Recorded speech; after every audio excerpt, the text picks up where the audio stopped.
Or just along on the graph. Come along this way. Yeah.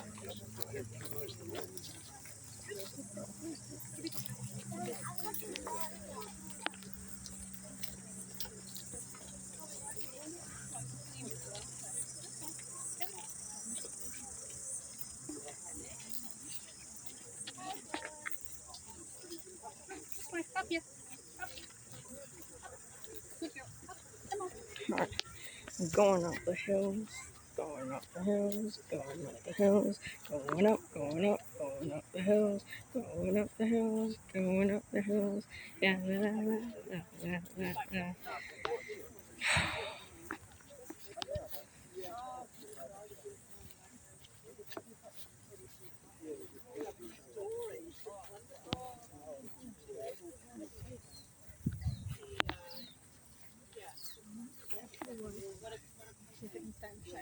Yeah.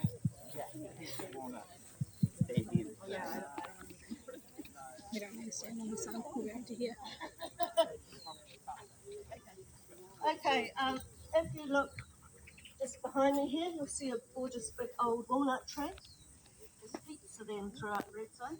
If you're a walnut fanatic, now's the time to go foraging and get them because they've been falling for a while now actually. It's more the late ones here. And if you look past the walnut tree, those of you who saw the promo video, that's where Rueben and I were hiding from the rain. And there is actually quite an old orchard with apples and pears and apricots, and I think there's a quince tree in there as well. And you'll find that throughout the Red Zone, everybody's old fruit trees. And foraging is definitely a thing now. It's not a guaranteed thing that you'll get anything anymore because so many people have discovered foraging that you've got to be in within a day of things ripening, or even 3 days before they ripen, or the trees will be already stripped by the time you get there. But actually, apples and pears in particular, there's still heaps and heaps of them. It's the peaches and the apricots and the really desirable fruit, the nectarines, that actually disappears pretty quickly. But if you ever want to explore the Red Zone, just go wandering with your eyes open and you'll probably see lots of fruit trees. The other thing I'm going to say is that Kiara, can you hold your hand up? Has my copy of the hard copy of the regeneration plan. Now, this is what Regenerate Christchurch put out after those of you who are in Christchurch will remember the huge consultation exercise that they did. And you'll see in there what the original plans were. And what's happening now doesn't deviate much at all from that plan, including what was announced for this area. The controversy over what was announced for this area is not what's going in there, it's how it's going in there. Community involvement doesn't seem to exist on it. So that's where the controversy lies. But even in terms of housing, this plan has always allowed for edge housing. And if you come and look at the book that Kiara's got, you'll see along in some parts of the zone there are little white squares along the edges, and that's actually the edge housing that was planned. So if anybody is trying to tell you, oh no, they're building, they said they wouldn't build, that's not entirely true. And again, it does mean how that housing happens is an issue. Is it sold privately? Is it leased? Is it social housing? Is it somebody's mansion? That's where the controversy is, not that it's there in the first place. And so I'll also, just while we're here, take a little bit of time to talk about the continuation of the campaign to Green Red Zone. So as I said, it started with a Facebook page. Other people were thinking similar ideas, and they found the Facebook page and they messaged me. People like Evan Smith messaged me with a link to a page, a website that he had started. And then what actually happened, I was up in Auckland, but Mark Gibson messaged me and said, how can we get this going? Can we meet? At which point I said, sorry, I'm not hearing at the moment, but please go ahead and get it going on the ground. And he did. So in August 2011, how many people can remember the big snow of August 2011? Yeah. Well, that was actually the day that the first meeting about the red zone was held in New Brighton Community Gardens. About 55 people turned up. Mark Gibson chaired it.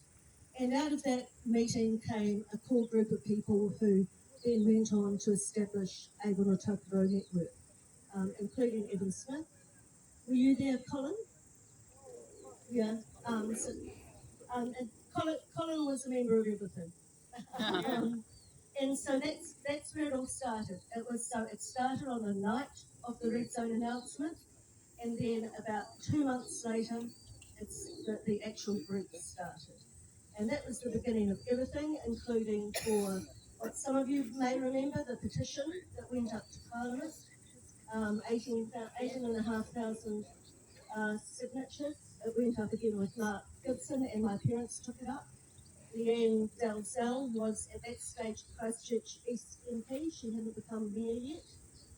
She accepted it on the steps of Parliament and then presented it to Parliament. And it was about a year after that there was the Christchurch Regeneration Act, I think it was called. And so people actually started from that time submitting to select committees, to City Council, to Sarah as it was at that time, later to Regenerate Christchurch, saying here's what we want to happen. We want regeneration. Again, those of you who were around at the time may remember that during the Sarah days, you couldn't get onto this land. It was fenced off because a lot of it was houses were being demolished. So it was a safety issue, but some of it stayed fenced off even after it was a safety issue. Some of us may have ignored those fences and gone under them with our dogs. This is turning into a confession. We'll keep going. What we'll do now is just cover a bit of ground. So we're going to get up to Stanmore Road here. We'll use the crossing lights to be able to cross, so there's probably be a few batches to get everyone across the road. And then we're going to walk up and just cover a bit of distance on the other side to get a little closer to the halfway turnaround point. Otherwise, by the time we get back, the tea will be cold and the sausages will be burnt. That makes everybody unhappy. So we will move this way, and there might be some points of interest highlighted from Ashley along the way, but there'll be a bit of a walk to cover some ground now. I don't really need my notes. I made them just. Sure. So there's a question I want to ask you. What was your name? William. William. Sure. So, if Labour wins in 2026, would you want to be appointed a minister under the premiership of Chris Hipkins? Look, that's a really good question. I'd be happy to do whatever the Prime Minister required of me if and when we're lucky enough to win the election. Okay. Is that a good political answer? Liam loves politics now, and he very much supports Labour, and he has been writing to Hipkins. Has he written back? Yes, twice. Good. Yeah. Waiting for your third. He's very good at writing. Can I shake your hand? You sure can. So William is Thanks. at Ferndale Special Needs School Yeah, in great. Maryvale. And about to relocate into. Into Shirley. Yeah, fantastic. And whereabouts are you based? Um, Living wise, We're in Brighton. Can I take a picture with you? Sure. So, you're going to do selfie. I'll duck down. All right. And how old are you, William? 14. 14. So we have a thing, we have a group within the Labour Party called Young Labour, and we've had one person who's had wanted to join that since he was about 12 or 13. When he was 15, he came in and signed up on the day to be a member of Young Labour. But we've also had some people who have wanted to join when they've been under 15, and what's happened there is that their parents have joined, and then that's meant that they're able to come to the meetings and get involved. So we've actually got quite a good group of younger members who are quite active and getting quite active locally, and part of that has been off the back of the Ka Ora Ka Ako, the Healthy School Lunch program. Yep. So some of the younger people who've seen the impacts of that being, the positive impacts of that being eliminated just by not investing properly in it. So if you ever want to get involved, you'll be very welcome. That'd be good, wouldn't it? We started with Thanks. so William has a photograph memory, and he absolutely loves and quite obsessed with American history and presidents. Yeah, right. You could ask any question of any date, any wife, any illegitimate child, Wow. Yes. anything, and you could answer So it. you probably know more than you've seen Hamilton the musical. I haven't seen Hamilton the musical. Have you heard of it? Yes, I have. That's probably That just where came I out learned most in. about American history. It just came out in 2015, and it released on Disney Plus in 2020. Yes. That'd be the one. So now we're trying to put the focus more on New Zealand, aren't we? Yes. Yes. Yeah, but Mr. Davidson, I'd honestly think you'd make a really good politician. Thank you very much. Yeah. You want to say hello? How you doing? Say thank you very much for your time. You're Thank sticking you around for your for the time. sausage sizzle afterwards too. Oh, thanks. There'll be sausage sizzle, cups of tea, cold water, very important. Thank you. Would you like any water now? Sure. Well done. Did you enjoy that? Yes. Yeah. That's kind of what you came for this whole thing, really, isn't it? Yes. Let's try it. Just have to wait for the next lot, mate. Thanks. Yeah, the bollards are probably the worst ones. They put them so close. And a lot of alleyways have those stages. Yes. There's one I can just get through because they cleared the scrub that was beside it. They noticed. Yeah. So council are removing a lot of those now, any that get reported, because people can't get through on wheelchairs. Buddy, what's that one down where we come through that alleyway? Oh, that's between Douglas Street and Cousins. Between Bogle Street and Evelyn Cousins. Do we have our speaker here? Oh, still on the other side. There we go. Coming. Yeah. So that was down with there was overgrown. I'm going to stand on the left, mate. Cyclists coming through. Oh, sorry. You're right.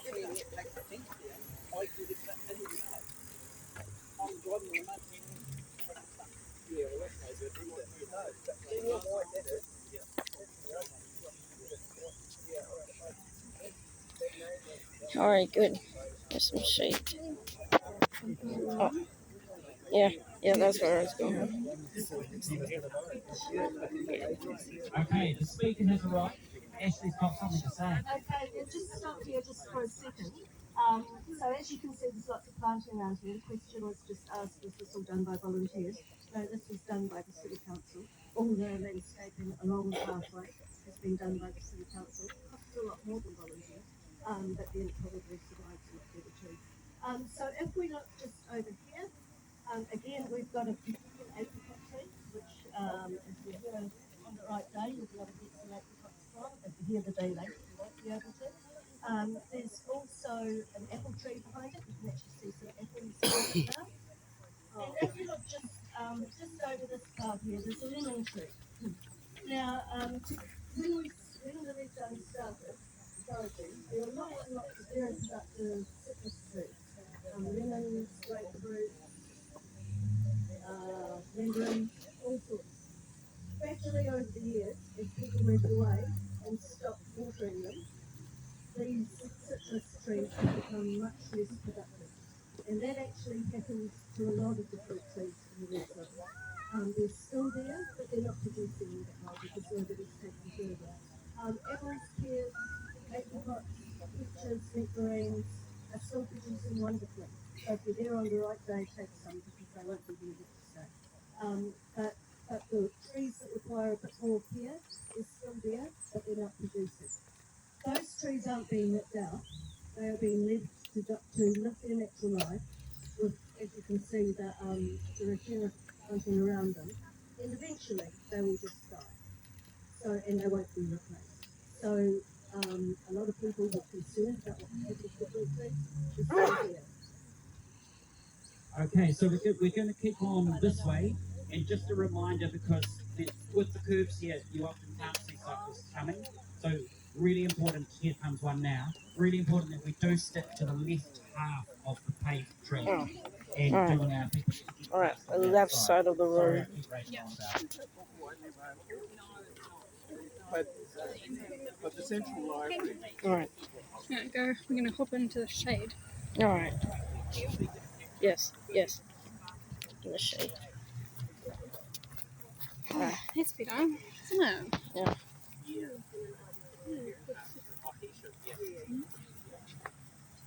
Okay, the speaker is arriving. And what we will do is we'll do that polite thing where we wait about 20 seconds so that the people at the back get to hear the beginning, because otherwise they just get to hear the conclusion of each speech. But the good news is that there is a little bit of shade here, so you can make the most of that briefly. Just watch out for seedlings that are underfoot. Now, you happy with the speaker there? People can hear, sort of? Okay, Ashley. Can you hear me? Yeah. Okay. So this area here, before, while it was still owned by Sarah, there was lots and lots and lots of natural regeneration happening. And actually you can see quite a bit of that regeneration behind us. These archaea here are all self-seeded. So we're talking about 8, 9 years ago now. These archaea were all self-seeded. You can see some tikaka, some cabbage trees growing up there. They were all self-seeded. And those that are right up the front here, you see some archaea seedlings coming up. The pollen still here coming from. But it's actually the light green yellow archaea that is indigenous to South Island, and the red purple one is indigenous to the North Island. But people were planting these in their gardens, and so they seeded them out. There was also a lot more regeneration here. There was tolkai, there was alta, you can see one just up here. And about that time, people were beginning to get back into the zone, mostly on the roads, and they were a bit concerned that people might be leaving behind people who had communities, money in there. So actually, Sarah totally cleared out this area after the light. And it was actually but as you can see, there's still the larger archaea, there's still the larger tikaka, and I don't know the age of that tata, that animal, but I suspect that was probably seasons when it was. Those of you at the back can look at where you are and you'll see lots of stuff has been planted. So there's been quite a bit of that happening throughout the zone of natural regeneration being looked out for one reason, and these days it wasn't interesting. So it was still from the garden. And then this planted regeneration. So that's just a little bit of it. But this actually the regeneration came out almost to where I was standing there. It was quite spectacular in that I could see the condition. Okay, now we're going to barrel on from here and get to, without stopping, we're going to have a leisurely but well-paced walk up to the turnaround point, and then we'll double back and be more or less continuous on the way back to get back in time for 12 o'clock.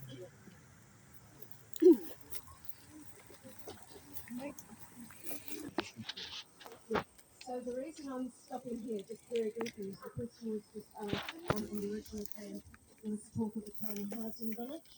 To the best of my knowledge, that is still one of the possibilities for part of the edge housing, and the place edge of this block here. Now, I don't know how much further that's gone. You know, it's absolutely still in the plan, but as far as I know, it's still on the table.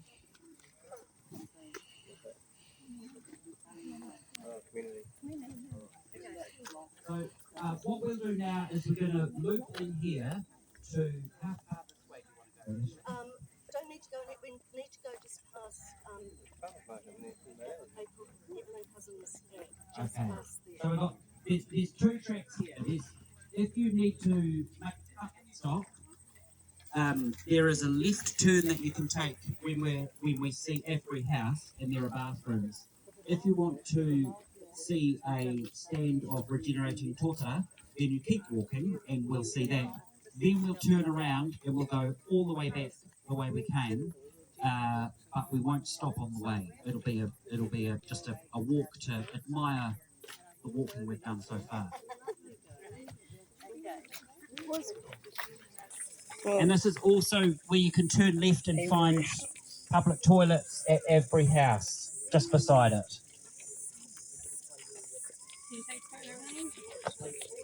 No. So Alright. just going to stop you. That's the totara tree up there. And I'll just stop and point it out to everyone and tell them to go have a look.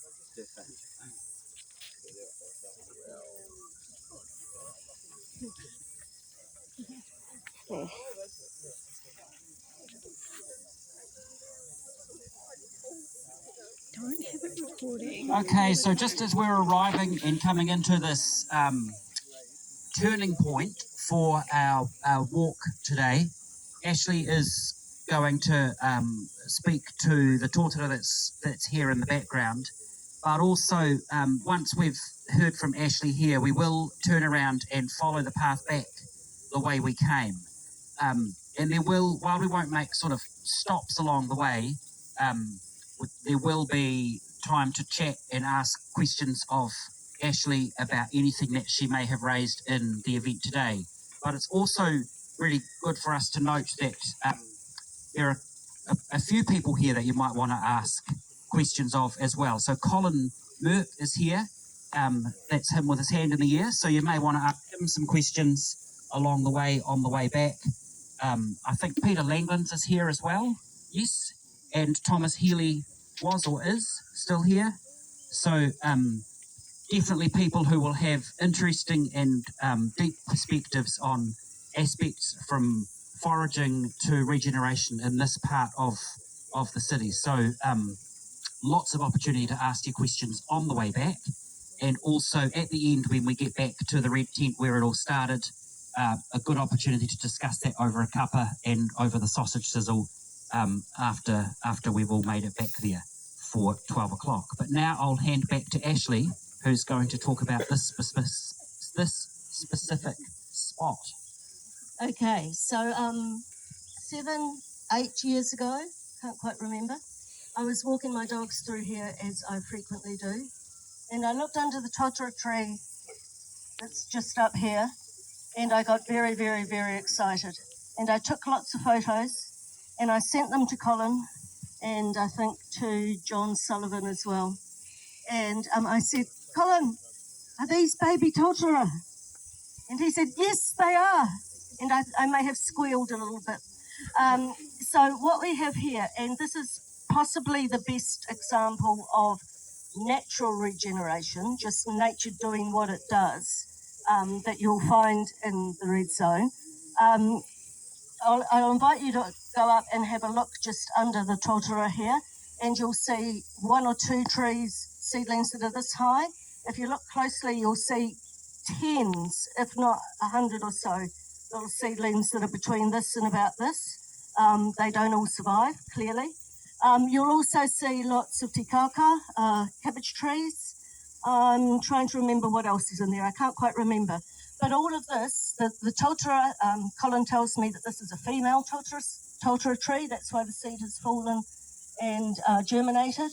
But all the, when you look through the red zone, which you're going to do from here on in, and look under trees, you'll find lots of seedlings growing up under trees. Lots of tikaka, lots of kowhai, lots of tarata, lots of different things. Those are all bird distributed. The birds are perching and they're pulling those seeds out, and the seeds are doing what they're meant to do. So come and have a look here. See lots and lots and lots of little baby totara. Very few of them will survive. I strongly suspect some people come along and dig some out, which is fine because they're not all going to survive anyway. You'll see lots of tikaka, cabbage tree seedlings. What else can we see here, Colin? Well, those are the important things. I mean, it's important to talk about foraging, is that, of course, Kereru, woodpigeons love to forage on cabbage tree fruits, even if lawnmowers aren't so keen on cabbage tree leaves. But they do, perform an important function here. There's aki there. It'll be karamu, the coprosmas as well, and pittosporums. There's one over there I can see. So yeah, lots of regeneration. But it's so wonderful when we see our noble tōtara, Kāketea and Matai, which are the local noble trees of Canterbury, start to get to the point where they're actually regenerating. They have separate male and female trees, so this must be a lady tōtara here, and just throwing millions of seedlings out here. It's just wonderful. Colin, how old is this tōtara? I'm going to say less than 100, probably,